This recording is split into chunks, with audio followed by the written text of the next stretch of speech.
Assalamualaikum, Bray. Kamu nyadar nggak?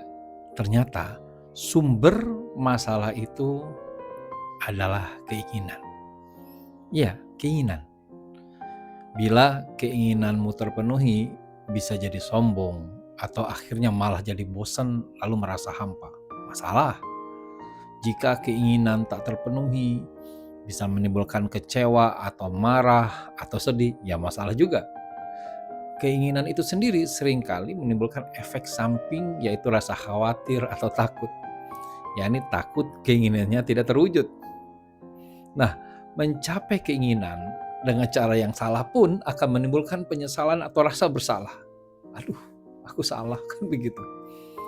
Bahkan keinginan kita untuk dihargai keberadaan kita, tapi ternyata yang menghargai kita cuma sedikit, itu juga bisa jadi masalah, bisa membuat kita merasa hina atau minder.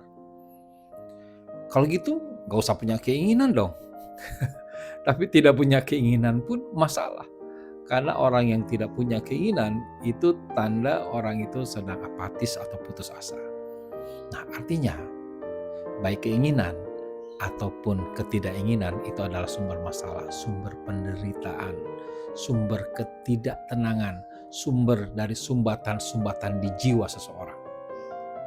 Dan keinginan itulah gambaran dari masalah-masalah yang ada di dunia. Karena dunia memang tempatnya masalah, tempatnya penderitaan. Itu mengapa agar hidup langka menderita tapi sering tenang, maka responlah semua keinginanmu dengan cara bijak. Bisa dengan sabar, syukur, tobat, istighfar, ikhlas, bertaslim atau berserah diri, atau bertawakal kepada Allah Subhanahu wa Ta'ala.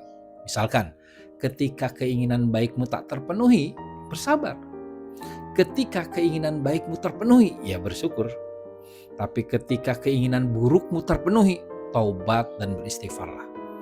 Ketika keinginan burukmu tak terpenuhi, bertobatlah sambil bersyukur, alhamdulillah gak jadi.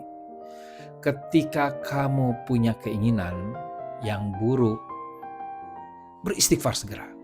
Jika kamu takut keinginanmu tak terwujud, ya bertawakal kepada Allah. Ketika kamu tak punya keinginan, maka berserah dirilah kepada Allah. Dan lepaskanlah kemelekatanmu terhadap keinginan atau ketidakinginanmu itu dengan ikhlas. Apa itu ikhlas? Yaitu proses yang terus-menerus untuk melekatkan diri dengan murni hanya kepada Allah, sambil secara pelan-pelan kamu melepaskan kemelekatanmu terhadap dunia.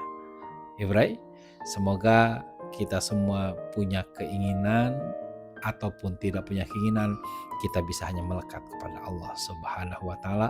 Lepaskan kemelekatan terhadap keinginan, tapi melekatlah kepada Allah yang sudah punya rencana secara utuh, total, bijaksana. Terima kasih. Assalamualaikum. Bye.